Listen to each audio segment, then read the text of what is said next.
Exciting chapters in all the Bible. I enjoy reading it over and over and over. So I want you to turn with me to Exodus 13, and we're going to read with Exodus 13:17 through the 14th chapter. Don't miss a thing. One of the problems with reading the Bible is our familiarity with it.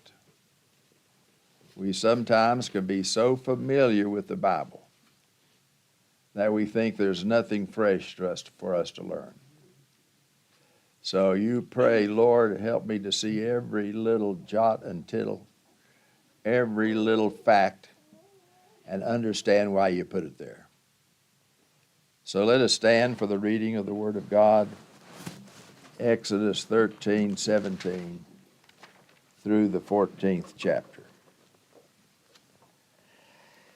Now it came about when Pharaoh had let the people go that God did not lead them by the way of the land of Philistines, even though it was near.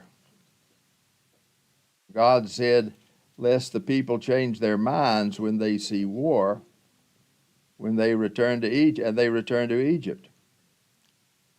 Hence God led the people around by the way of the wilderness into the Red Sea. And the sons of Israel went up to in martial array from the land of Egypt. And Moses took the bones of Joseph with him, for he has made the sons of Israel solemnly swear, saying, God shall surely take care of you, and you shall carry my bones from here with you. Then they set out from Succoth and camped in Etham, near the edge of the wilderness. And the Lord was going before them in a pillar of cloud by day to lead them on the way, and in a pillar of fire by night to give them light, that they might travel by day and by night. He did not take away the pillar of cloud by day, nor the pillar of fire by night from before the people. Now the Lord said to Moses, saying, tell the sons of Israel to turn back and camp before Pi-hahiroth, between Migdol and the sea. You shall camp in front of Baal-zephon, opposite by the sea. For Pharaoh will say of the sons of Israel, they are wandering aimlessly in the land. The wilderness has shut them in. Thus I will harden Pharaoh's heart, and he will chase after them, and I will be honored through Pharaoh and all his army, and the Egyptians will know that I am Jehovah. And they did so. When the king of Egypt was told that the people had fled, Pharaoh and his servants had a change of heart toward the people, and they said, what is this we've done, that we have let Israel go from serving us? So he made his chariot ready and took his people with him. And he took 600 select chariots and all the other chariots of Egypt with officers over all of them.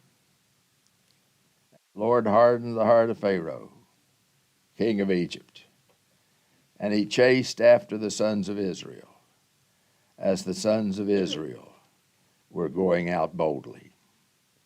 Then the Egyptians chased after them with all the horses and chariots of Pharaoh, his horsemen and his army, and they overtook them camping by the sea, besides Pi-hahiroth, in front of Baal-zephon.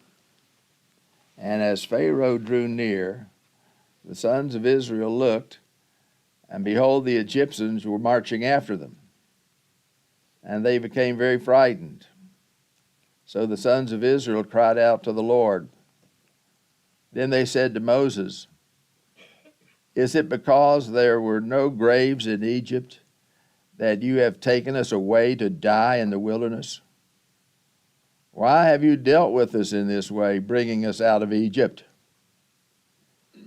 Is this not the word that we spoke to you in Egypt, saying, leave us alone, that we may serve the Egyptians? For it would have been better for us to serve the Egyptians than to die in the wilderness. Moses said to the people, do not fear. Stand still and see the salvation of Jehovah, which he will accomplish for you today. For the Egyptians whom you have seen today, you will never see them again forever. The Lord will fight for you while you keep silent. Then the Lord said to Moses, why are you crying out to me? Tell the sons of Israel to go forward. And as for you, lift up your staff and stretch out your hand over the sea and divide it. And the sons of Israel shall go through the midst of the sea on dry land. And as for me, behold, I will harden the hearts of the Egyptians, so that they will go in after them. And I will be honored through Pharaoh and all his army, through his chariots and his horsemen. Then the Egyptians will know that I am Jehovah, when I am honored through Pharaoh, through his chariots and his horsemen. And the angel of the Lord, who had been going before the camp of Israel, moved and went behind them. And the pillar of cloud moved from before them and stood behind them. So it came between the camp of Egypt and the camp of Israel. And there was the cloud along with the darkness, yet it gave light at night. Thus the one did not come near the other all night. Then Moses stretched out his hand over the sea, and the Lord swept the sea back by a strong wind, east wind, all night, and turned the sea into dry land, so the waters were divided. And the sons of Israel went through the midst of the sea on the dry land, and the waters were like a wall to them on their right hand and on their left. Then the Egyptians took up their pursuit, and all Pharaoh's horses, his chariots, and his horsemen went in after them into the midst of the sea. And it came about at the morning watch that the Lord looked down on the army of the Egyptians through the pillar of fire and cloud, and brought the army of the Egyptians into confusion. And he caused their chariot wheels to swerve, and he made them drive with difficulty. So the Egyptians said, let us flee from Israel, for Jehovah is fighting for them against the Egyptians. Then the Lord said to Moses, stretch out your hand over the sea, so that the waters may come back over the Egyptians, over their chariots, and over their horsemen. So Moses stretched out his hand over the sea, and the sea returned to its normal state at daybreak, while the Egyptians were fleeing right into it. Then the Lord overthrew the Egyptians in the midst of the sea, and the waters returned and covered the chariots and the horsemen, even Pharaoh's entire army that had gone into the sea after them. Not even one of them remained. But the sons of Israel walked on dry land through the midst of the sea, and the waters were like a wall to them on their right hand and on their left. Thus the Lord saved Israel that day from the hand of the Egyptians. And Israel saw the Egyptians dead on the seashore. And when Israel saw the great power which the Lord had used against the Egyptians, the people feared the Lord, and they believed in the Lord. and his servant Moses. You may be seated.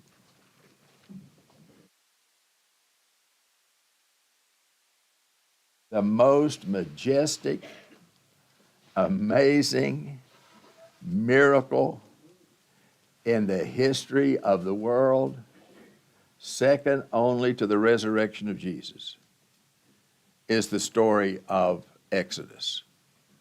Use your imagination, and as we read these words, just understand how miraculous it was. Everything pertaining to it. Previous to the Red Sea, there were all the plagues and the miracles of all those plagues that destroyed Egypt as a nation, never recovered. And the amazing thing of causing the waters of the Red Sea to part.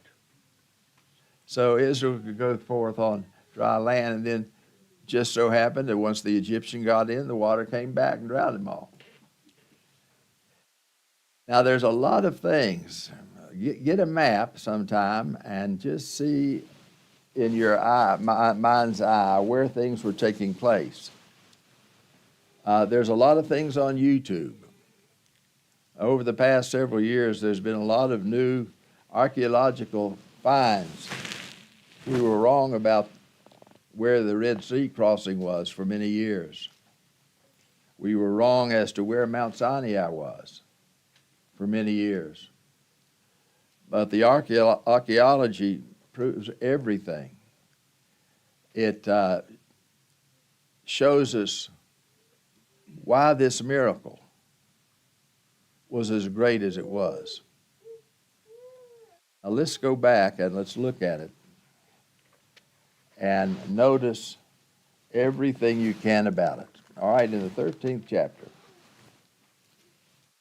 it says that God is leading his people out of Egypt.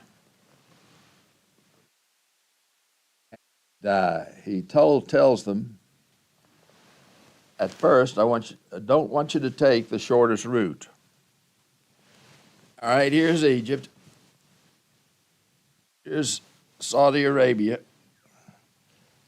Here's the Mediterranean. Down here's the Red Sea.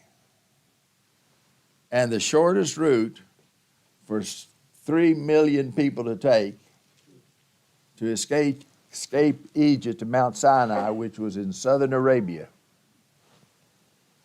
was a straight line from the land of Goshen, near the shores of the Mediterranean, through the northern part of Arabia, straight into the Promised Land. It wouldn't take hardly any days for 3 million people to walk from Goshen straight to the Promised Land. But God said, I don't want you to take the shortest route. And the reason I don't want you to take the shortest route is because it's going to discourage you if you do. You're not used to fighting. You're not accomplished in warfare. And in that straight route from Egypt to Canaan, there are all kinds of Egyptian forts. All kinds of Egyptian forts. And if you take that short route, you're going to have one war after another with the Egyptians, and they comprise a great and disciplined and powerful army. So I don't want you to take the short route. That'll be too discouraging. I want you to take a longer route, south, down by the Red Sea. It's going to take a lot longer, but there are no Egyptian forts. And then he says, now I'm sort of paraphrasing, and then he says to Moses, after he told him to take the long route, which would be safer, and they could get a lot of practice in and discipline of being soldiers. He said, God said, Moses, I don't want you to take that long route. I want you to take the short route. I don't want you to take the long route. I want you to take a longer route. Well, Pharaoh heard about this. And he said they're just wandering aimlessly around. Whoever's leading them has no idea where they're going because they want to go one way, then their God tells them to go another way, and then he changes his mind and tells them to go another way. Let's go after them because nobody's in charge. And we can whip them really easy. Besides that, the third way that they were to travel, that God told them to go, on one side was rocky mountains that you couldn't climb. On the other side was the Red Sea. And the most shallow part of the Red Sea was about 2,000 feet deep. The rest of it was many more thousands of feet deep. And behind them is the Egyptian army. Lord, what in the world are you doing? That great rocky mountain ledge comes around on one side and comes into the front of them so they can't go forward. There's the Red Sea that is extremely deep. And behind them comes Pharaoh and his army. 600 of his best chariots, with a lot of more chariots, thousands of chariots actually, as well as his army, tens of thousands of soldiers. And there's 3 million men, women, and children right there in the middle. Pharaoh thought this is going to be easy. Be able to whip them. Their God's misleading them. And then, of course, the Hebrew people couldn't figure it out either. So they said to Moses, Moses, are you taking us out here in the wilderness to kill us? Is that what all this is about? You want us to die out here because there's no graves out here and this wilderness needs some graves? And you're leading us out here to die? We'd rather die as slaves in Egypt. We would rather have Egyptian slavery and be free men and women serving the living God out here in the desert, led by a pillar of light and fire. That's where escapist religion always gets you to. Escapist religion, which is what the Hebrews believed in at that time, believes that victory is absolutely impossible in this life for the people of God. There's nothing but defeat. So we would much rather be back in Egypt eating leeks and onions as slaves to one of the worst dictators of all time, with no rights and no freedom and no property. We'd rather be out there than die here in the wilderness. Now look what happens. Chapter 14. The Lord says to Moses, tell the people to turn around and go a different direction, a longer direction. We'll confuse Pharaoh. We'll make Pharaoh think that Jehovah's a fool. Stop. You know that in 1 Corinthians chapter 1, it does tell us that there are times in which God does things on purpose to make him look like a fool, so that he can confuse his enemies. That's what he's doing here. So in verse 3, Pharaoh, he says, let's go another direction, because Pharaoh's going to say we're just wandering aimlessly through the wilderness and they got us trapped. And verse 4, our familiar phrase. And thus Jehovah says, Many times have we read that in the past few weeks. I'll harden his heart. He thinks he's got us. He thinks our God, that I, the living God, is of no use. He believes you're fools.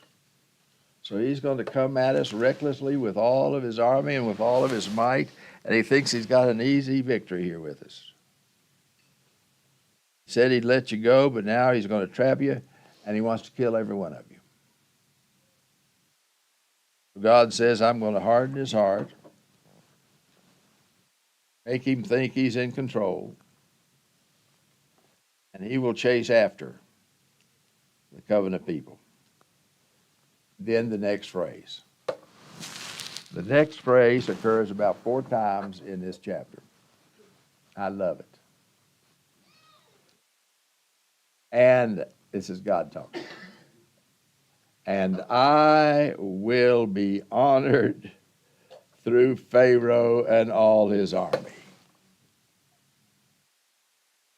I'm going to get honor from Pharaoh. Pharaoh thinks he has me. He thinks he's going to corner my people. He thinks he's going to return to Egypt with glory and honor and get all of the plunder back that the children of Israel took with them. He thinks he's going to come back a conquering hero. And I am going to get honor from Pharaoh and his army. And they drown in the sea. Drowning them is going to glorify my wrath. It's going to glorify my justice. It's going to glorify my purposes on earth. I will get honor from Pharaoh and his army. They hate me. They want to destroy my people. I'll get honor from them. But that honor that I'll get from them means their death. I love that verse this week, particularly since President Biden's decision to make today the day of transgender visibility. I will tell you, Jehovah will get honor from President Biden. He will get honor from the Democrats. He will get honor from all the abortions in this land. He will get honor from the non-Christian Republicans. God will be honored in this world. Even many times, even though it means the destruction of his enemies, the death of the most powerful man on earth, and one of the greatest armies on earth. So you memorize that verse, and you pray it for people. Lord, may so-and-so bring you honor and glorify your justice in their own destruction if they do not repent of their war against your people. So, Pharaoh thinks he's going to carry the day. He has no idea that Jehovah is going to be honored through him and all his army, and the Egyptians will know that I am Jehovah. It's not going to keep them from marching toward my people and trying to kill them, because they're set in their evil ways. I'm going to harden Pharaoh's heart. I'm going to cause him to honor me through his death and through the death of his armies. And then all the Egyptians will know that their gods are worthless and there's only one true and living God. And that is Jehovah. The king of Egypt was told that the people had fled. Pharaoh and his servants had a change of heart. toward the people, and they said, "What is this we have done? Why have we let these people go? They were our slaves. Why did we let them go? They were serving us." Verse 6. So Pharaoh made his chariot ready. Now, have you ever read any history book of Egypt about in the long line of pharaohs and all their dynasties? Have you ever read about a pharaoh drowning in the Red Sea? No, never will. How disgraceful can you be for a pharaoh to drown in the Red Sea? Verse 6, Pharaoh made his chariot ready. Now, what that tells me, because you have a lot of liberals that say that it was just Pharaoh's army that drowned in the Red Sea, that Pharaoh didn't drown in the Red Sea because there is no record of it. Well, look at that verse 6. Pharaoh made his chariot ready. He's leading all the others. He's the head of the army. Watch some of the movies that have come out on the Ten Commandments. There's a lot of errors in them. Even the one with Charlton Heston had called the Ten Commandments. It had all kinds of historical, theological mistakes, but it's great watching Pharaoh's army drown. And it's great watching the Red Sea waters part and all of God's people march across on dry ground. So people say, well, how could the ground be dry? The bottom of the Red Sea, how can it be dry? It's been underwater all of history. Yeah, but all night long there's been a powerful east wind.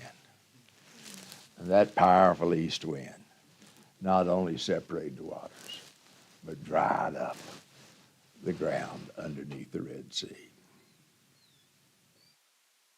Verse 6, so he made his chariot ready and took his people with him.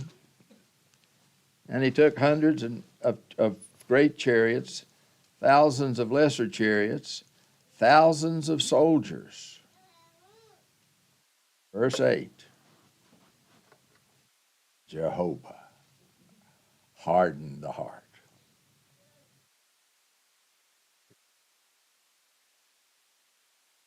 You think that's what happens to men like Biden? You think his basic problem is dementia? His basic problem is Jehovah has hardened his heart. And God's enemies do not have a chance. And the Lord hardened the heart of Pharaoh, king of Egypt. Now remember how God hardens people's hearts. God never makes people sin who don't want to. What God does is he takes this sinner, and the only reason any of us are not as wicked as we could be is because there is a restraint of God's hand on us, keeping us from being as depraved as we could be. What God did to Pharaoh is he removed that restraint. He said, Pharaoh, I'm just going to let you do what you want to do. So he hardened Pharaoh's heart, king of Egypt. So blinded Pharaoh chased after the sons of Israel as the sons of Israel were going out boldly. Then the Egyptians chased after them with all the horses and chariots of Pharaoh, his horsemen, his army. They overtook them, camping by the sea, besides a weird-sounding town. And as Pharaoh drew near, the sons of Israel looked, and behold, the Egyptians were marching after them. And they became very frightened. So the sons of Israel cried out to the Lord. Then they said to Moses, is it because there were no graves in Egypt that you've taken us away to die in the wilderness? Why have you dealt with us in this way, bringing us out of Egypt? Is this not the word that we spoke to you in Egypt, saying, leave us alone that we may serve the Egyptians? We enjoyed our slavery. Boy, nostalgia can blind you, can it? They didn't enjoy any of that slavery. They were beaten. They were mistreated. Nostalgia and fear can blind you a great deal. But Moses said to the people, don't fear. Stand still and see the salvation of Jehovah, which he will accomplish for you today. The Egyptians whom you have seen today, you will never see them again forever. In other words, he's saying to the people of Israel, you're right, you got the whole Egyptian army coming after you, and you can't beat them. You do not have what it takes to win a victory over these disciplined soldiers. You ought to be afraid, because you just don't have what it takes. And you most certainly can't cause a Red Sea to divide. So in and of yourselves, you're hopelessly trapped between the mountains, the Red Sea, and one of the greatest armies in the world. So, just stand still and watch Jehovah whip the Egyptians and split the Red Sea. You stand still and watch God work in your behalf. There's nothing you can do or I can do to save ourselves from sin or death or Satan. There's nothing we can do. Nothing at all.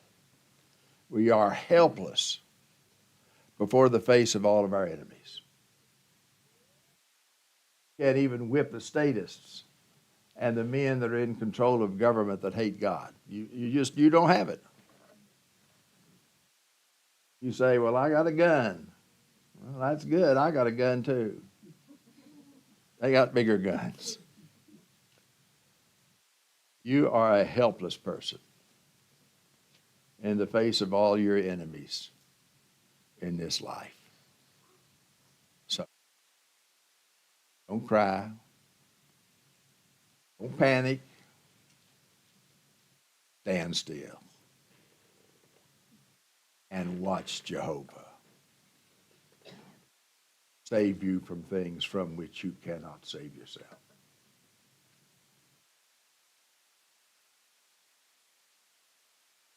Verse 13, Moses said to the people, don't be afraid, stand still, and watch how God's going to save you. Watch how he's going to bring you salvation this very day. Can you, excuse me, can you see what the Israelites would be thinking? God's going to bring us salvation today. Rocky Mountains, sea, thousands of Egyptian soldiers. We're comprised mostly just about 600,000 men. And the rest of us are old men and women and little children. And God's going to save us today. But it says, just stand still and watch. These Egyptians that you are so afraid of, you're never going to see them again. Forever. Notice how he says that? He says, these Egyptians whom you have seen, you will never see them again.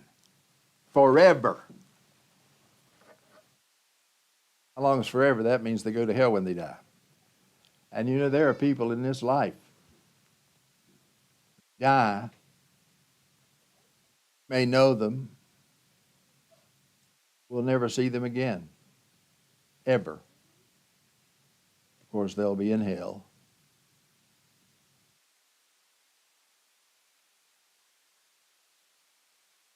So when you see all these people do the things they're doing in our country, inspired by Satan and all of his demons,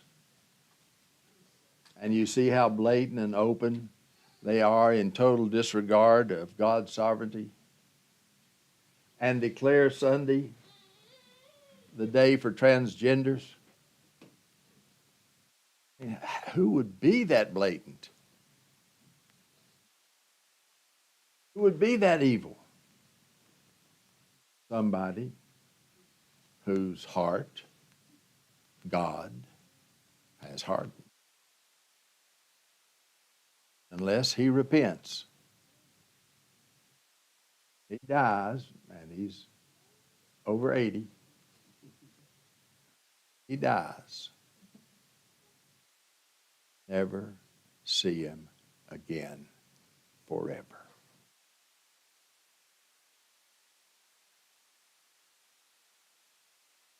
Verse 14. Jehovah will fight for you when you keep your mouth shut, when you quit talking, when you stand still in faith, believing that he has the power to do what you can't do. Jehovah will fight for you. You don't have what it takes to fight for yourself. So put your faith entirely in the living God, and he will fight your enemies for you. That's still true. Verse 15. I like this verse. Then the Lord said to Moses, why are you whining? You and your people whining and crying out to me. March forward. They were in 5 abreast, marching along. 3 million people. God says, quit whining, quit crying out. Just march forward like I told you. You know, in the last chapter of Ephesians, you've got the Christian armor. The armor for every part of the body that protects every part of the body, helmet, breastplate, protection for your legs, etc. Do you know that in that passage there's one part of the body for which there is no armor? That is your back. Because the Lord does not expect you to retreat. The Lord expects you to keep marching forward. No matter how great the enemy is, it does not matter. God will fight our battles for us. Verse 18, 16. And as for you, Moses, lift up your staff. Staff, it was a stick that was a symbol of authority. You're backed by my authority, Moses. Lift up your staff. Stretch out your hand over the sea and divide it. I'm sure that was as shocking to Moses as it was to everybody else. Stretch out your hand over the sea and divide it. And the sons of Israel shall go through the midst of the sea on dry land. You reckon that's really true? In the Red Sea, which is deep all over, except for one under the water bridge that is only 2,000 feet underwater. The rest of the Red Sea is thousands of feet underwater.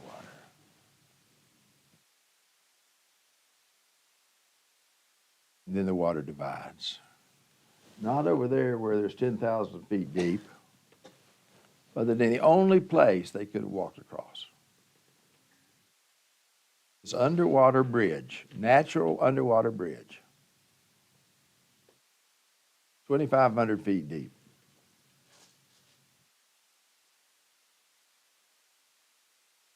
And there's all kinds of chariot wheels and chariot axles on that bridge to this very day.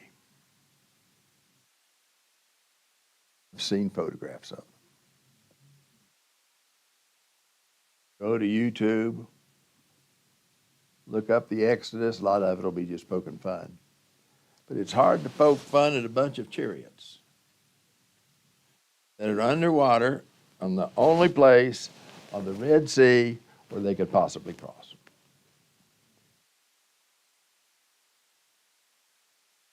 It was a real miracle.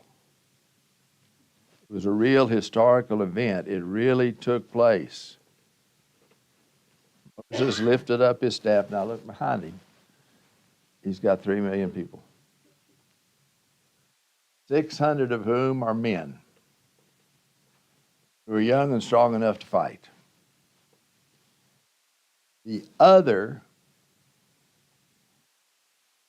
2 million are old people, women, and little children. And there they are. And the Egyptian army is pressing down on them. Moses lifts his staff. Look what happens. Verse 15. Excuse me, verse 16. And as for you, lift up your staff and stretch out your hand over the sea and divide it. And the sons of Israel shall go through the midst of the sea on dry land. God says, as for me, behold, I harden the hearts of the Egyptians, so they will go in after them. Get the picture. The Egyptians by the thousands are coming. The Red Sea divides 2,000 feet of water. The Egyptians see it, but they keep coming because they don't believe what they see. In one of the newest documentaries on Exodus, Pharaoh's looking. He's got the army, and he's leading his army behind him, and he's looking at the walls of water. And he said, in so many words, let's go. Their God is fleeing from us. He's divided their water so they can flee. So let's go after them and slaughter them. See how sin blinds you.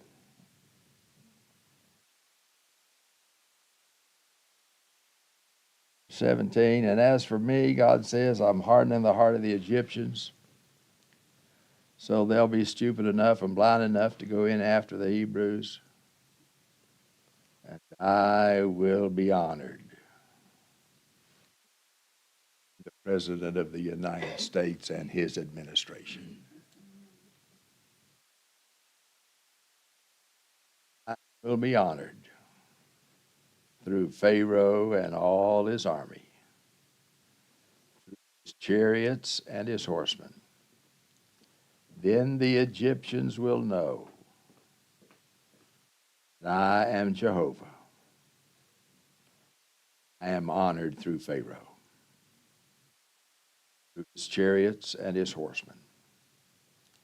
And the angel of the Lord, who is Christ, the Son of God in a pre-incarnate appearance, and the angel of God who had been going before the camp of Israel, moved and went behind them, between Israel and the Egyptian army. And the pillar of cloud moved from before them and stood behind them. So in front of them, they got the pillar of fire leading them, and behind them, between them and the Egyptians, you have the Son of God and a glory cloud. Best protection anybody could ever have. There's little Israel in the middle of the Red Sea, 2,000 feet of wall high of water, pillar of fire in the front, glory cloud in the back, Son of God between them and the Egyptians. And Jehovah says, stand still.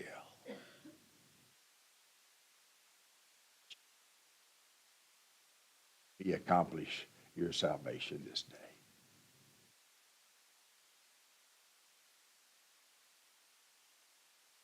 Verse 20. So it came between the camp of Egypt and the camp of Israel, and there was the cloud, along with the darkness, yet it gave light at night. Thus the one did not come near the other all night.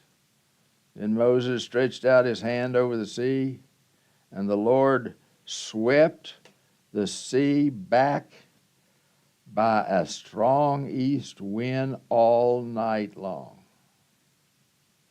and turned the sea into dry land, so that the waters divided. And the sons of Israel went through the midst of the sea as on dry land. And the waters were like a wall to them on their right hand and on their left.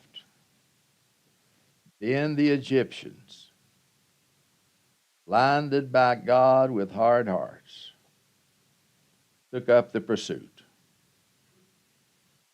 All Pharaoh's horses, his chariots, his horsemen, went in after them into the midst of the sea.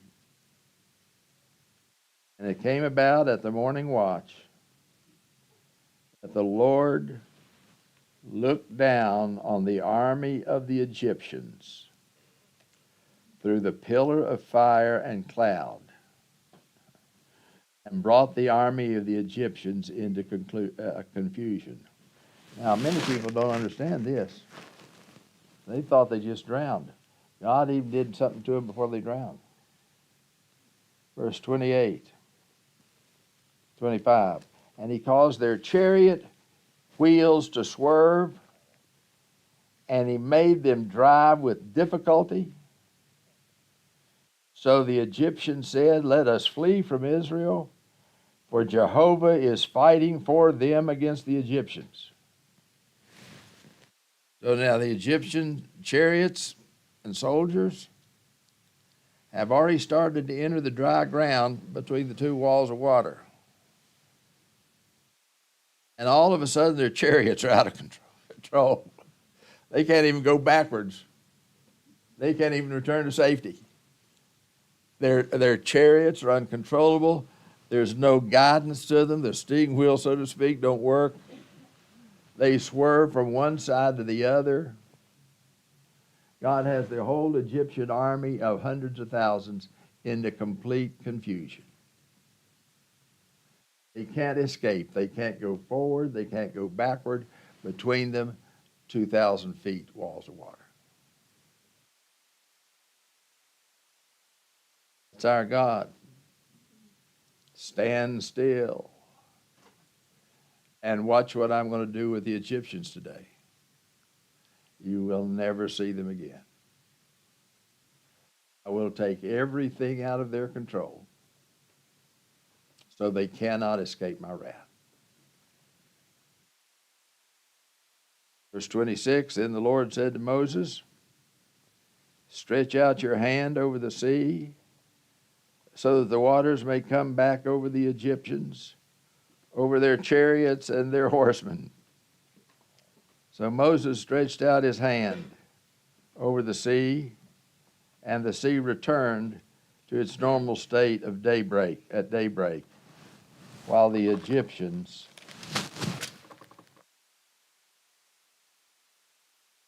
were fleeing right into it.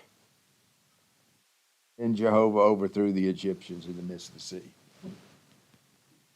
Now, you're safe on dry ground on the other side.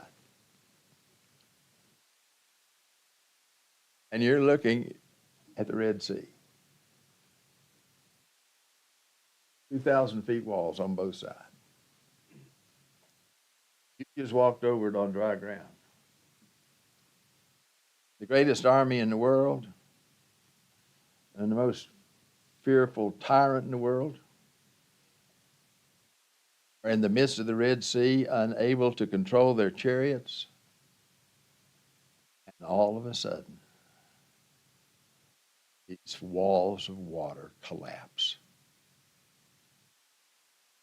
That's not a little thing. I mean, we're talking about a magnificent display of God's omnipotence. The waters just crashed down on the heads of all these Egyptians. Verse 28, and the waters returned and covered the chariots and the horsemen, even Pharaoh's entire army that had gone into the sea after them. Not even one of them remained. You have thousands of people. They're floating along the top of the water. They're floating along, laying on the beach. They've sunk down to the bottom of the sea. All these bloated, drowned bodies. Not one of them escaped.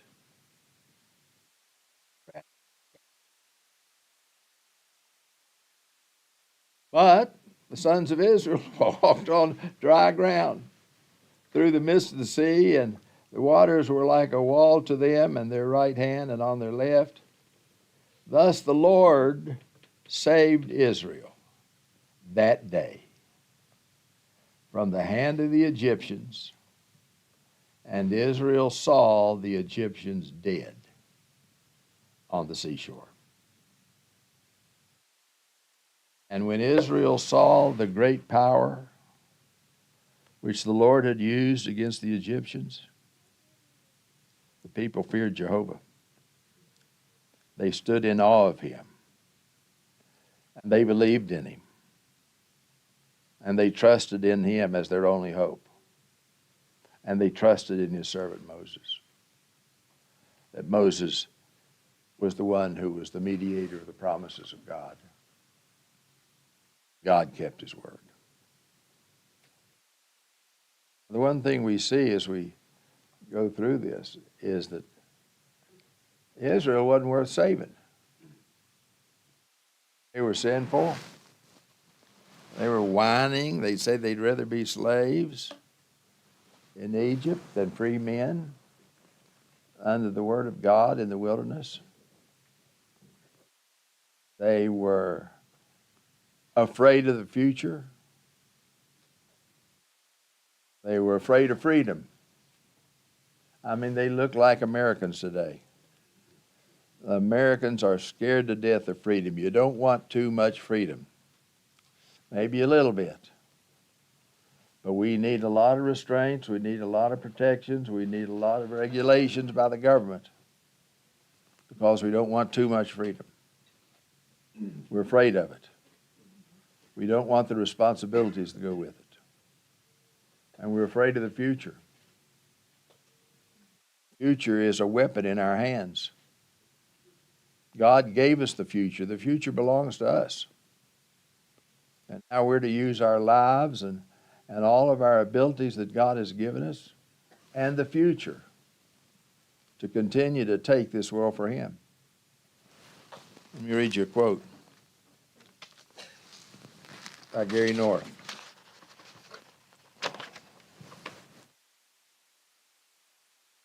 Life, despite its petty burdens, is a resource. God gave you your life as a weapon, as a tool, as an instrument in the advance of his kingdom. Regardless of all the burdens of life, it's a resource. Free men are not chained to life. They are users of it. They're not afraid of life. They're not afraid of freedom. they're slaves of God and not slaves to anybody else. Servants of a sovereign God are to be free men. And free men use life as a means of attaining long-run victory. Life is like a high-powered rifle, which is painful to fire because of the recoil. In the hands of God's servant, life has a specific purpose. It is an instrument of victory. However painful it may be to fire,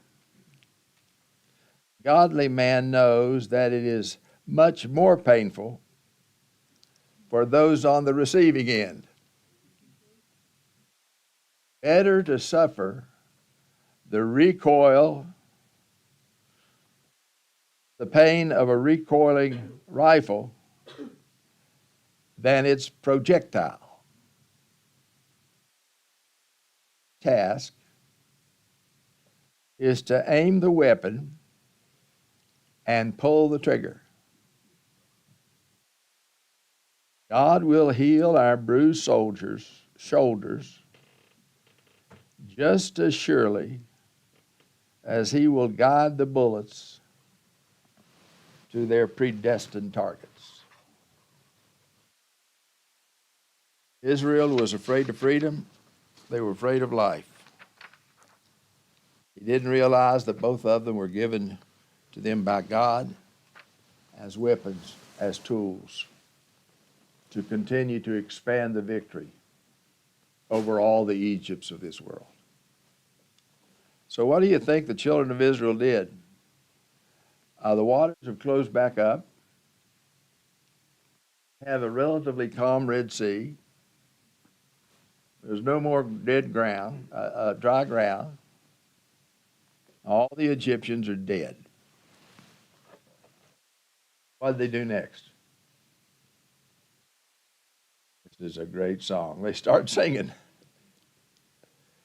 Here's what they sang. Listen.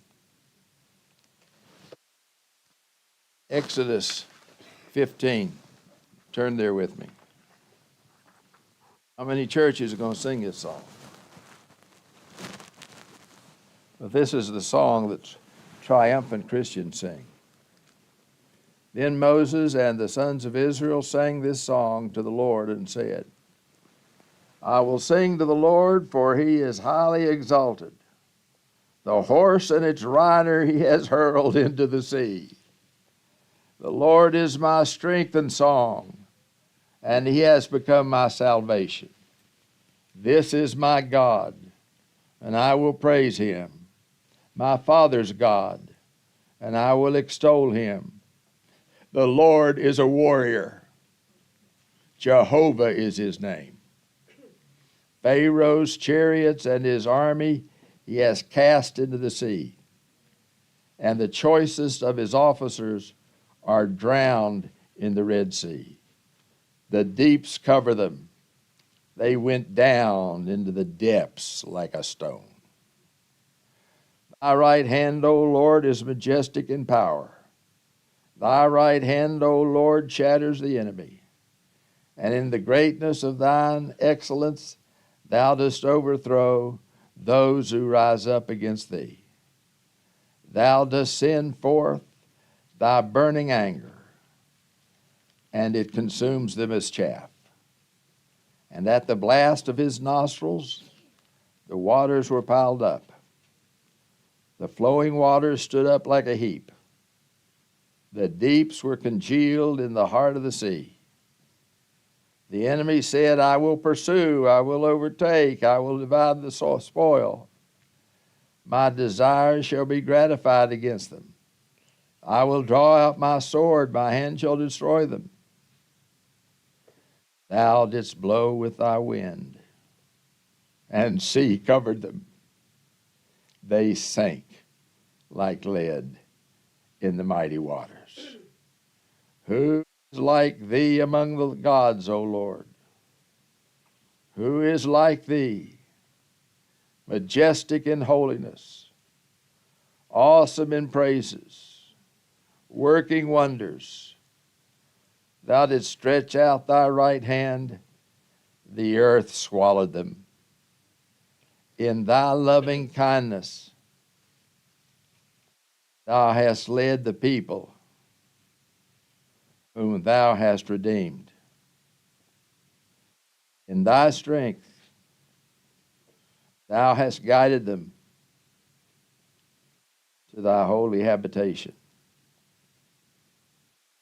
Peoples have heard, they tremble. Anguish has gripped the inhabitants of Philistia. Then the chiefs of Edom were dismayed. The leaders of Moab, trembling grips them. These are the enemies of the church.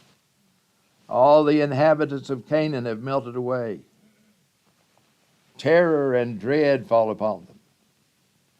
By the greatness of thine arm, they are motionless as stone, until thy people pass over, O Lord.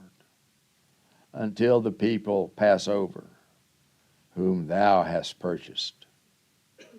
Thou wilt bring them and plant them in the mountain of thine inheritance, the place, O Lord, which thou hast made for thy dwelling, the sanctuary, O Lord, which thy hands have established.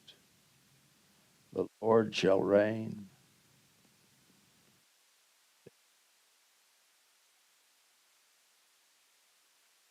That's the song you're going to sing. Hopefully you're singing it already.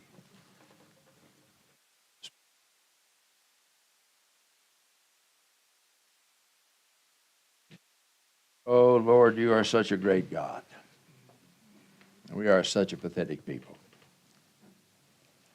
You not only are such a God of power, you are a God of mercy. You not only make sure that your enemies all are destroyed, make sure that all of your people whom you have redeemed are safe. Help us not to trust in ourselves, God. Help us not to have any self-confidence. Help us to stand still and watch the way you deal with our enemies. May we watch in the full confidence that our salvation is totally in your hands. Help us not to fear the future. Help us not to fear freedom. Help us not to fear life. Help us to use them all in the advance of your great kingdom as we watch you drown more of the Egyptians. For Christ's sake.